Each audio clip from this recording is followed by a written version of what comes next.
Yes, magpatuman og restructure ang Ancillary Services Unit sa City Government of Davao karong tuiga. Kini aron mapatuman ang ilang taha sama na lamang sa paglimpyo sa mga drainage sa syudad, sidewalk, clearing og bantay dagat.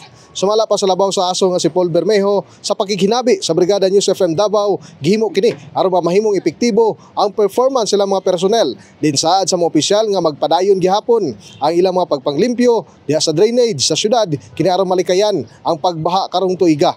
Ingon man ang pag-maintain sa sidewalk aron mamahimo kining hapsay. Samtang atong paminawon ang pamahayag ni Aso Head Paul Bermejo. Ato lang gi-restructure ang ato ang teams. So ang panggabi ato nang pangbuntag na, ang pangbuntag panggabi na pod. O nya nag-assign tag team diri lang sa San Pedro Square og sa iyang sikbit nga mga area kay aron mahinluan gyud nato ang sidewalk. Tang lauman usab ang pag-abot sa mga dugang ekipo ingon man sakyanan sa aso nga makatabang diha silang operasyon. In the heart of changing lives, ako si Brigada Julius Pacot, alang sa 93.1 Brigada News FM Davao, The Music and News Authority.